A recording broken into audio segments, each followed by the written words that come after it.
Matagal pa po ako matapos. So, thank you guys for watching. Thank you sa mga support ninyo. So, kung hindi man ako namamigay ng bigas, kauna ko ng ulo sa swing.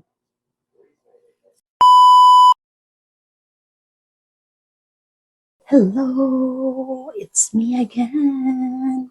Ang caregiver sa America. So, nagpakulo ako ng tomato bisque. It's in the can. Ininit ko na lang dito sa sa pan para ready to eat. Tapos, nag-prepare ako ng grilled cheese. Yummy! Lagyan ko ng cheese. Lagyan ko pa ng butter sa ibabaw para magawa siyang grilled cheese.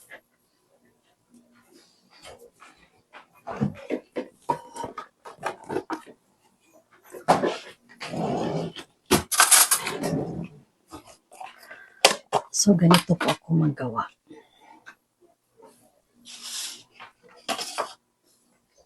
Yan. Ito lang talaga. Tapos, lagyan natin ng easy lang talaga pag grilled cheese. Madali lang siyang i-prepare. Lahat ng mga pagkain na madali talaga siya. It's not hard. Yan. Yan. Tapos, iba na naman dito sa kabila. Lagyan naman natin ng para medyo sunog. Medyo ano ba? Kasi yan talaga ang grilled cheese. That's the way you make grilled cheese. Para masarap ang ating pagkain. So ito, medyo ready na to.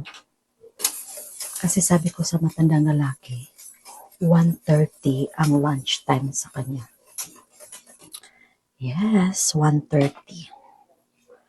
So, pag mainit na to, ilalagay natin ang ating bread para magawa tayo ng grilled cheese. Hindi siya sobrang ano ba.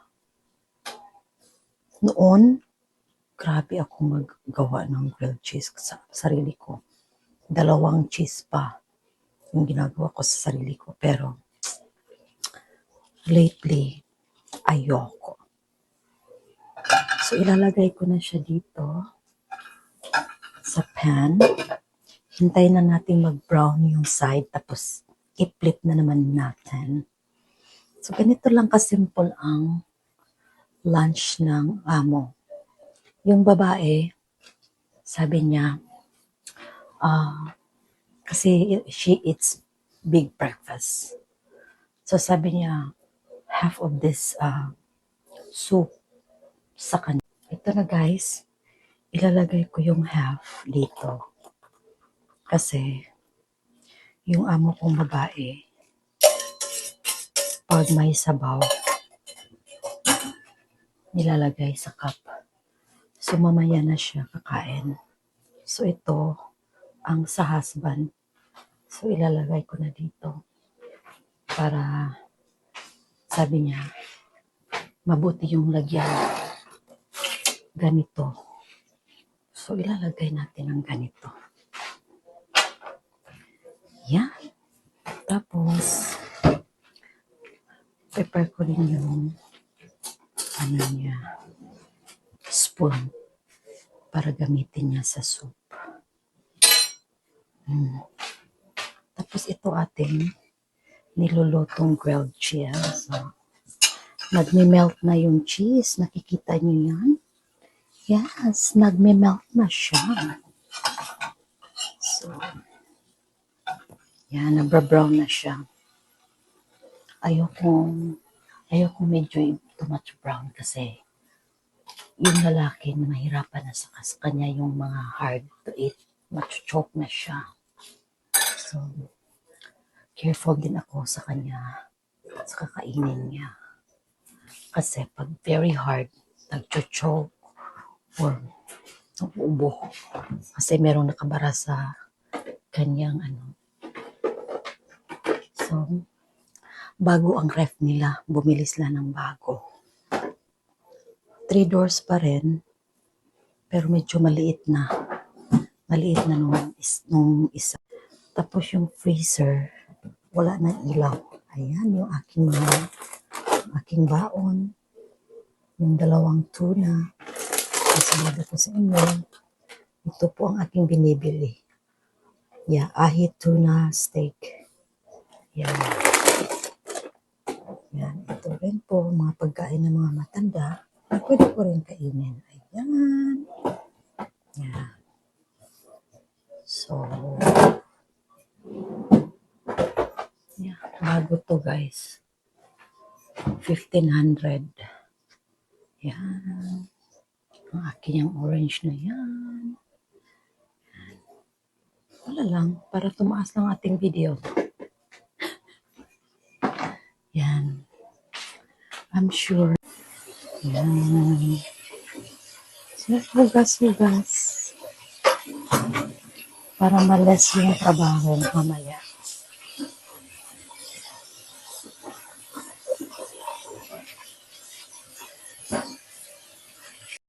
So, ako guys, niluto ko to sa microwave. Hindi na gaya dyan sa Pilipinas na magpakulo ka pa, hintayin mo pa. Microwave na po to. Yes, may banana. Yan. Dami kong binili guys. Ito ipakita ko sa inyo.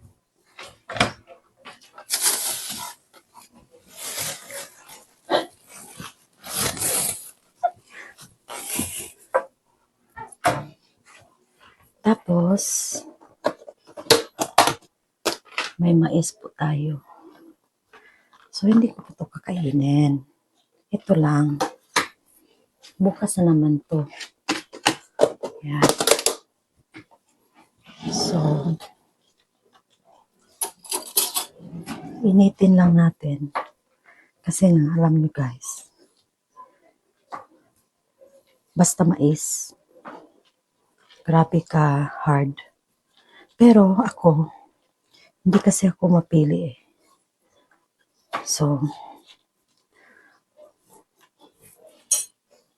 ito ang mais at saka banana. Initin ko lang siya sa microwave. Para may makakain ang caregiver. Caregiver lang ang pagkain lang talaga ang puhunan. Sa mga pasensya, sa pag-intindi yon. Yan. 2 minutes. Tapos, yung niluto ko kanina, parang naguri na ako. Kasi nga, nag-amoy na ba? Hindi naman amoy na mabaho. Amoy mo talaga yung shrimp.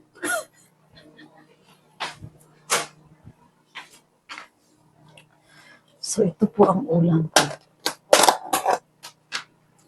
Ganito po ako magluto, guys.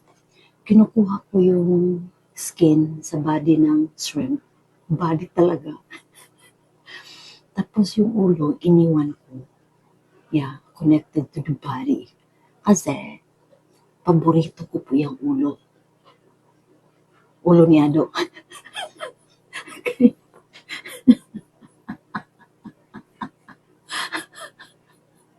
Okay. So, paborito ko pong ulo ng shrimp. So, kinakain ko po yan.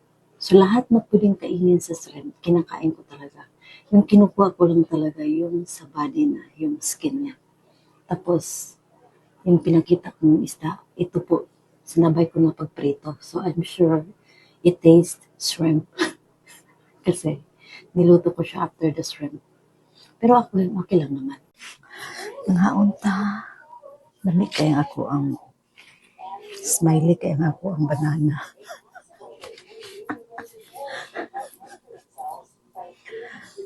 Ang ako ang bulad. Naligo na siya sa suka. Kaya nga wapurot da ni ate. Ni ate Terry. Naibog siya. Yang ikaw ang katunga. Ibinan ko niya katunga.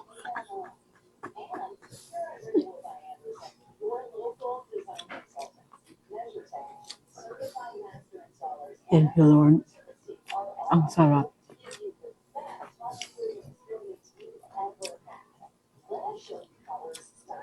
Grabe kasarap guys.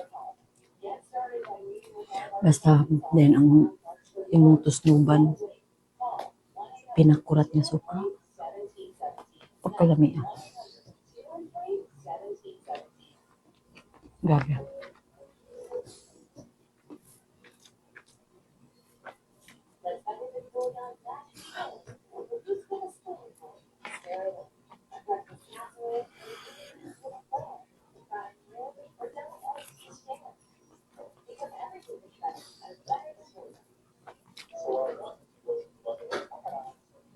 Hala, huwag ako niinom ng tambal para allergy. Kailangan ko talagang mag-take kasi like I said, ako ang mag-suffer on niya kung hindi ko mainom.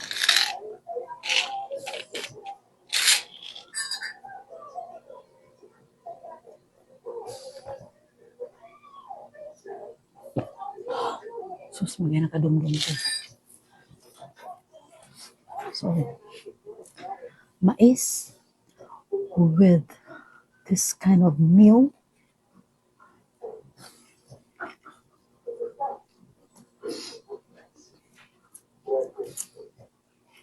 Itong buntot pinakain ko.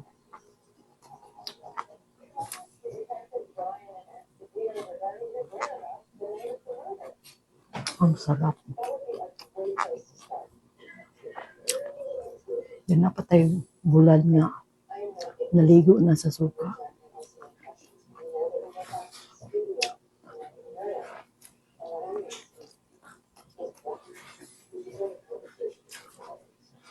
Dami kayo. Dami tayo.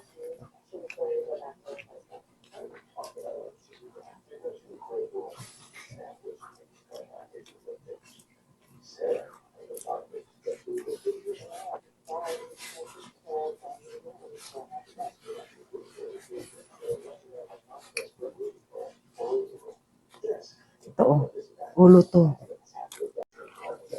Kauna ko ng ulo sa shrimp. And don't waste. Mahal kaya. $6.99. Ito lang hindi ko makain sa ulo.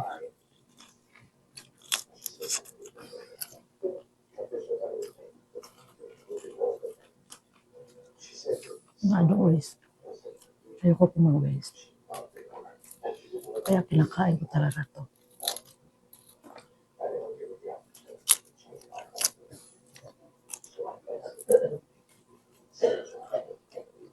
We don't waste food, guys.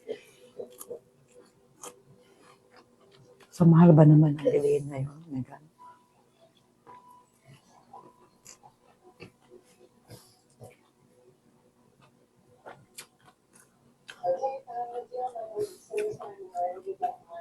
Ang sarap.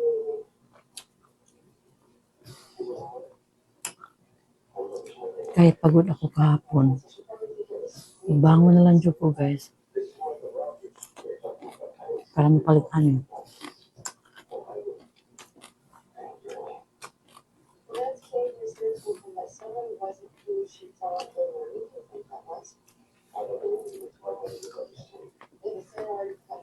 Alam ko iba sa inyo, kaya nyo yung sobrang luto na shrimp. Pero ako, gusto ko yung sobrang luto.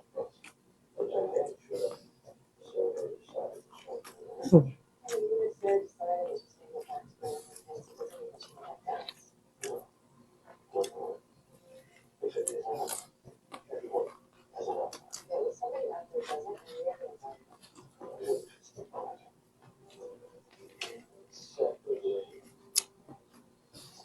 dating mamayang gabi ang mami ko.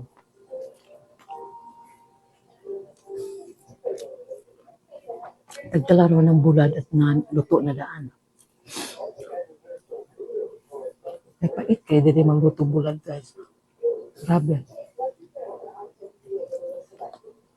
Effort kayo.